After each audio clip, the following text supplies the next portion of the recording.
전 시간에 이어서 입맞은 14만 4천만이 여자로 더불어 더럽히지 않고 정죄를 지키는 자라는 말씀을 증거하게 했습니다. 요한계시록 18장 3절에 그 음행의 진노의 포도주로 인하여 만국이 무너졌으며 또 땅의 왕들이 그로 더불어 음행하였으며 땅의 상거들도 그 사치 세력에 의하여 치부하였도다 하더라. 제가 이 여자로 더불어 더럽히지 않아야 구원을 받을 수 있다고 증거하자 마귀가 분노하면서 엄청난 기세로 제 영혼을 공격하고 있습니다. 그래서 지금까지 더 이상 말씀을 증거하지 못하고 영적 싸움을 했던 거예요. 그리고 최근에 올렸던 동영상도 이 영적 싸움 가운데서 올렸기 때문에 그것을 상징한 것입니다. 제가 지금까지 오랫동안 하나님의 말씀을 증거했지만 이런 강한 공격은 처음이에요. 마귀가 이렇게 이 말씀을 싫어한다는 것을 제가 체험하면서 하나님의 말씀을 깊이 깨닫게 됐어요. 자, 마귀가 가장 싫어한 말씀이 뭐냐? 음녀의 정체가 드러나는 거예요. 왜냐하면 마귀는 짐승들로 통해서 많은 사람을 미혹해서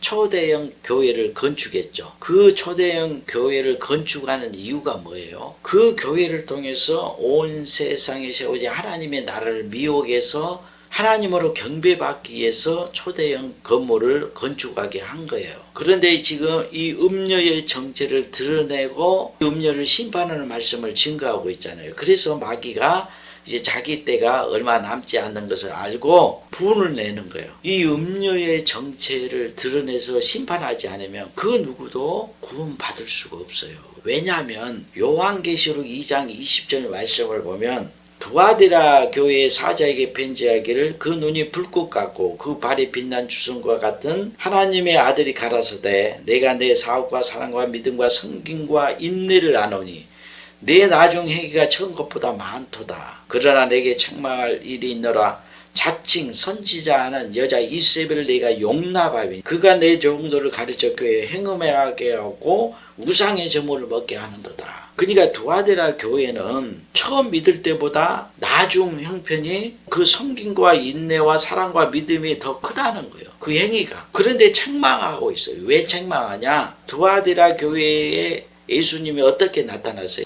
좌우의 날선 검을 가지신 이로 자신을 계시한 거예요. 그리고 그곳에서 충성되게 말씀을 증거하다가 죽임을 당한 안디바를 칭찬하면서 지금 책망하는 말씀을 하고 있는 거예요. 이것은 지금 자칭 선지자 이세벨이 주의 종들을 꾀어서 행음하게 하고 있다는 거예요. 하나님의 말씀을 가지고 이세벨의 교훈을 전하는 자들과 싸우지 않고 있다는 거예요. 만약에 이것을 회개하지 않으면 하나님 진노의 심판을 받게 될 것이라고 말씀하고 있잖아요. 은혜시대 종말에는 이 짐승을 따르는 초대형 교회가 음행의 진노의 포도주로 만국을 지금 미혹하고 있잖아요. 그래서 이 음녀 이세벨과 하나님의 말씀의 검으로 싸우지 않으면 그 누구도 구원을 받을 수가 없어요. 왜? 마귀의 영과 음행하고 마귀를 하나님으로 경배하기 때문에 이 여자의 정체를 드러내서 싸우는 것이 이렇게 중요한 거예요. 그래서 은혜시대 종말에는 아무리 복음을 깨닫고 많은 말씀들을 깨닫고 그리고 하나님께 충성하고 있어도 이 음녀 이세벨의 교훈, 만국을 미워하는 이 음행의 진노의 포도주를 받아 마시거나 이것을 용납하고 이들과 싸우지 않는 주의 종들은 다 회개하지 않으면 심판을 받게 되는 거예요. 그래서 이 여자가 7머리 10불 가진 짐승을 타고 다니는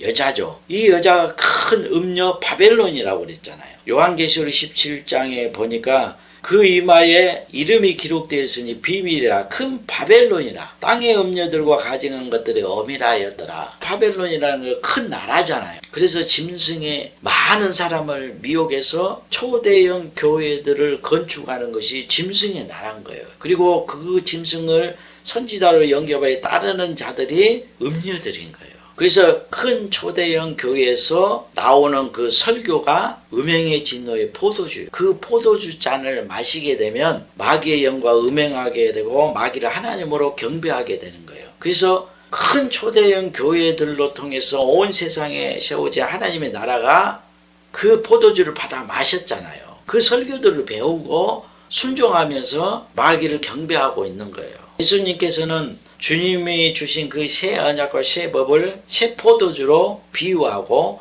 모세 율법은 묵은 포도주로 비유했잖아요. 그래서 새 포도주는 새 부대에 담아야 되는데 낡은 가죽 부대에 담게 되면 터져버리고 포도주 땅에 쏟아지게 된다고 비유로 말씀하셨어요. 이 말씀에 의하면 묵은 포도주는 옛사람이 마시는 것이고 새 포도주는 주의 말씀으로 새롭게 거듭나고 창조된 새 사람들이 받아 마시는 것이라는 거죠. 그래서 짐승들은 이 묵은 포도주, 율법을 가르치는 자들이에요. 그래서 초대형 교회들은 큰 표적을 행하면서 율법을 가르치잖아요. 주일 예배, 수요 예배, 금요 철야 예배, 새벽 기도, 그리고 선창시, 추수감사절 이런 절기들을 가르치고 전도하고 봉사하는 것 이런 것들을 가르치지 주의 말씀을 쫓게 만들지 않잖아요. 주의 말씀을 쫓는 것은 뭡니까? 예수님은 하나님의 새 언약과 새 법을 증거했잖아요. 하나님은 예수 그리스도를 믿으면 새 하늘과 새 땅을 약속하고 영원한 생명, 하나님의 아들의 영광을 약속했잖아요. 그러니까 주의 모든 말씀들은 옛사람을 십자가에 못 박아버리고 이 세상을 버리는 거예요. 그리고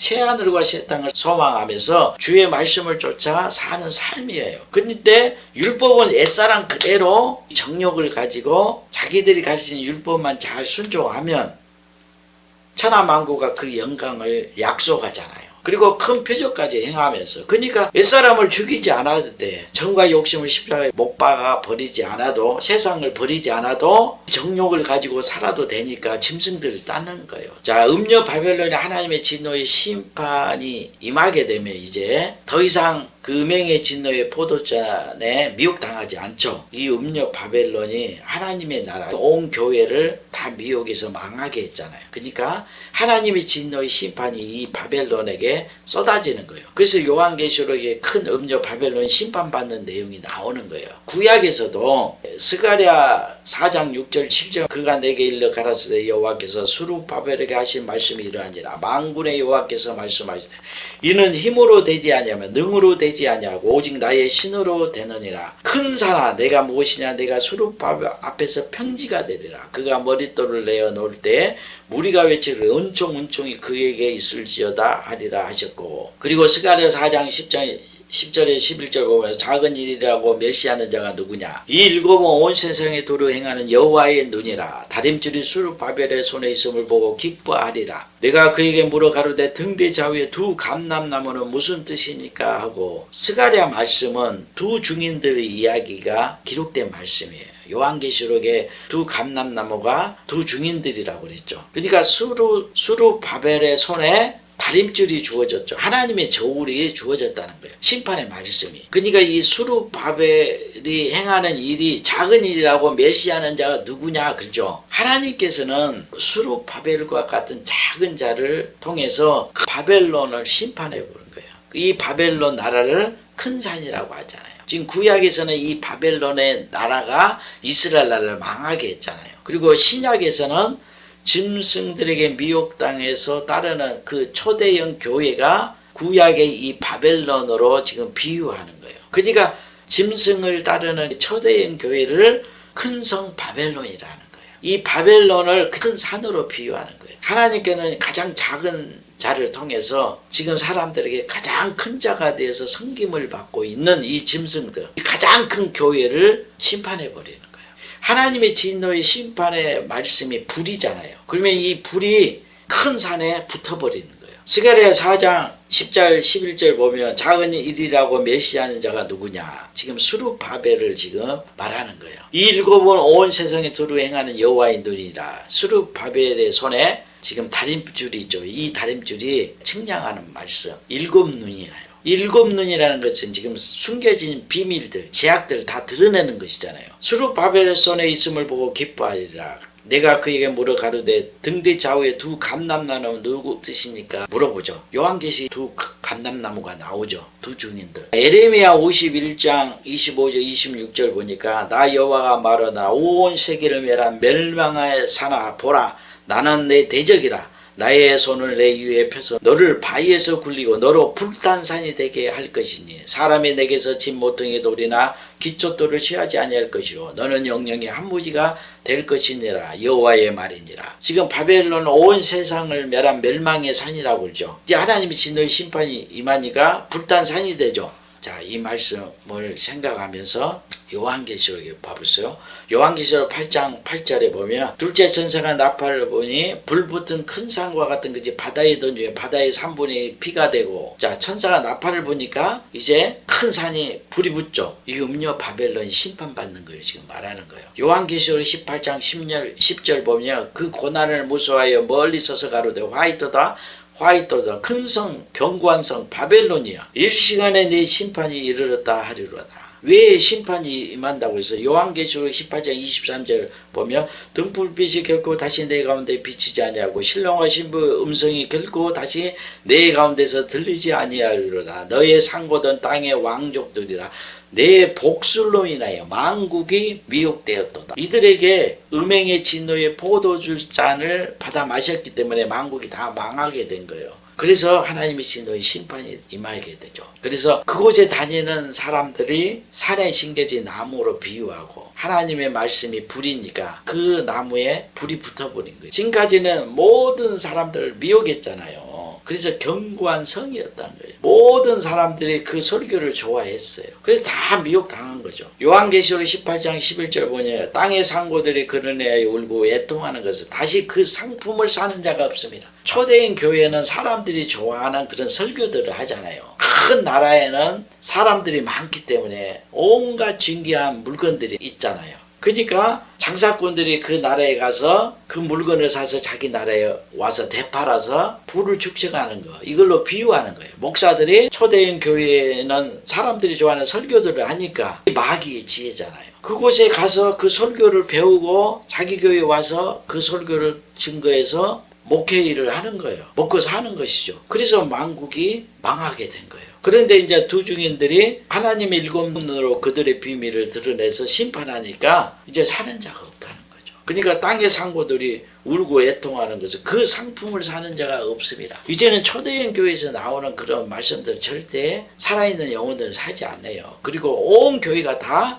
이 짐승들의 그 누룩이 번져버렸어요. 온 떡덩어리에. 온 교회가 다 망한 거예요. 그래서 온 교회에서 증거되는 설교들을 듣게 되면 음행의 진노의 포도주예요. 마귀의 영과 음행하게 되고 마귀를 하나님으로 경배하는 거고, 그리고 이 이세벨의 교훈을 용납하여 받아들인 거잖아요. 다 심판을 받아요.